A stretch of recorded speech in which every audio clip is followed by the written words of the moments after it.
శరీరం మనసు వేరు కర్మ ఫలాలు అనుభవిస్తాయా? మన జీవితంలో మనకు బాధ కలిగించే ప్రతి కర్మ ఫలాన్ని ఎలా ఎదుర్కోవాలా అని ఆలోచిస్తూ ఉంటాం. పొద్దున లేచినప్పటి నుండి శరీరం అనుభవించే బాధల వలన పనులు సకాలంలో జరగకపోతే మనకి చిరాకు కలిగి దానికి కారణం అనుకున్న వాళ్ళని చేస్తూ ఉంటాం. మనకి గౌరవ మర్యాద తగ్గాయని అహంకారంతో ఇతరులపై చిందులు వేయడం, మన మనసుకి హాయిగా ఆహ్లాదం కలిగేలా ఇతరులు మాట్లాడకపోవడం చేత వచ్చే కోపము, మనకు ఇష్టమైన వారిని ఒకరు విమర్శిస్తే వారిని తక్షణమే మనం దూరం చేసుకోవడం కూడా ఒక చిత్రమైన కర్మ.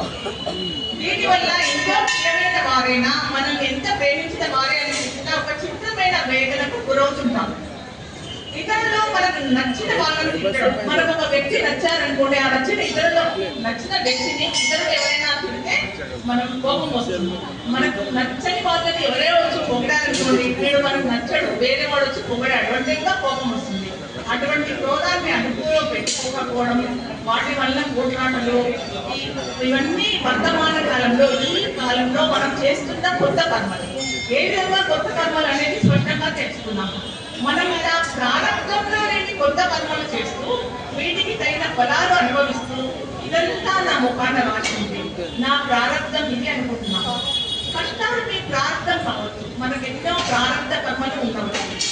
మరి ఆ కష్టాలను ఎదుర్కొంటాం చూడండి, ఎదుర్కొన్నప్పుడు ఏం చేస్తాం? మానసిక వేదన పొందుతాం.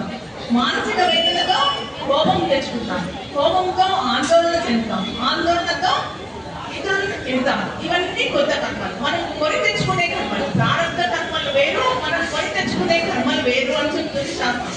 ప్రారంభ కర్మలు ఉన్నప్పుడు, అనుభవిస్తున్నప్పుడు మన పూర్వజన్మలో ఏమో పాపాలు చేశాం కాబట్టి ప్రారంభ కర్మలు వచ్చాయని శాంతిగా సహనంగా వాటిని భరిస్తూ పోతూ ఉంటే కొత్త కర్మలు మనకు రావు. ఈ సమయంలో మనం మనస్సుని మాటని అదుపులో పెట్టుకోలేకపోవడం వల్ల దానికి తగిన దుష్కర్మ ఫలం అనుభవించవలసి వస్తుంది. మనస్సు వాక్కు అదుపులో లేకపోతే వాటి ఫలం తక్షణం వస్తుంది. మనస్సుని మాటని అదుపులో పెట్టుకోగలిగితే ఈ బాధలు వేదనలు ఏమీ రావు. శరీరం ఇంద్రియాల ద్వారా అనుభవించేది బాధ సంతోషమైతే, మానవుడు మనస్సు ద్వారా అనుభవించేది వేదన ఆనందం అవుతుంది. మీ ఆనందం మీ చేతిలోనే ఉన్నది అనే విషయం అర్థమవుతుంది కదా.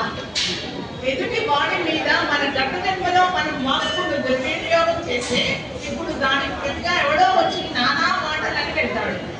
వాక్కు కనుక దుర్వినియోగం అయితే దాని ఫలం అనుభవించవలసి వస్తుంది. అదే వాక్కు శిక్షించబడుతుంది. కొంతమంది చేత నిందల పడడం ద్వారా కానీ కొన్నిసార్లు అసాధారణ పరిస్థితుల్లో వాక్కు దూరమైన ఆశ్చర్యం లేదు.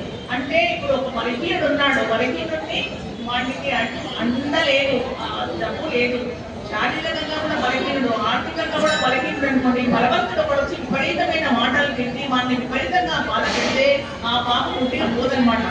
ఆ వాక్కు దుర్వినియోగం చేయడం వలన ఒక్కొక్కసారి వీడి మాటలు కూడా పోయే అవకాశం ఉందంట, వాక్కు కూడా పోయే అవకాశం ఉంది. అందుకని మనస్సులో వాక్కును అదుపులో పెట్టుకుంటే కొత్త కర్మలు ఏది అనుభవించవలసిన అవసరం లేదు. ఈ ధర్మ సిద్ధాంతం తెలిసి ప్రవర్తించిన వారు కర్మలను జయించవచ్చు. అలాగే మన మనసు వేదన పొందితే దానిని అదుపులో పెట్టుకోలేకపోతే వెంటనే శరీరం మీద తీవ్రమైన ప్రభావం చూపిస్తుంది. మన మనస్సు చాలా బాధపడింది అనుకోండి, ఆ మనస్సు బాధపడడం మూలంగా ఆ మనస్సులో ఉన్న బాధ శరీరం మీద ప్రభావం చూపిస్తుంది కదా. అప్పుడు వివిధ వ్యాధులు రావచ్చు మనకు. ప్రారంభం ప్రకారం గతంలో 20 మందిలో మనం బాధ పెట్టి ఉంటాం. అందుకే ఇప్పుడు మన మనస్సు బాధపడుతుంది అని ఆ వేదనను ఆ బాధను భరించాలి. మనసు అదుపు తప్పడం వల్ల ఆ ప్రభావం శరీరం మీద పడి హార్ట్ అటాక్ కానీ బీపీ కానీ ఎన్నో అనారోగ్యాలు వచ్చే అవకాశం ఉంది.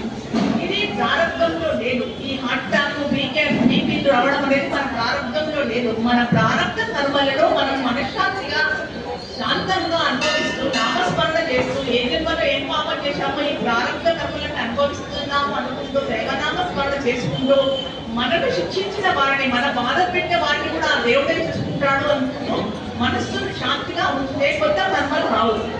అలా మనసును అదుపులో పెట్టుకోకపోవడం వలన కొత్త కర్మలు కొత్త వ్యాధులు వస్తాయి. ఇది ఏ జాతకంలోనూ కూడా కనిపించదు. మనం తెలివి తక్కువ కావున జ్యోతిష్య పండితులను మనం నిందించడం అవసరం లేదు. మీ మనస్సుని వాక్కుని అదుపులో పెట్టడం నేర్చుకుంటే కొన్ని కర్మలనైనా జయించవచ్చును. ఉదాహరణకి శిశుపాలుడు ఒక తిట్టుకి ఒప్పుకున్నాడు, కృష్ణుడు ఏమీ అతన్ని శిక్షించలేదు. అదే 100 తిట్ల తర్వాత తల ఖండించాడు కదా. అందుకని నోటిని మనసును అదుపులో పెట్టుకుంటే మన ప్రారంభ కర్మలను దైవనామ స్మరణతో జయించుకుంటూ వస్తే కొత్త కర్మలు రావు, కొత్త వ్యాధులు రావు. అందుకని మన మనసును వాక్కును అదుపులో పెట్టుకోవాలి. జై శ్రీరామ్.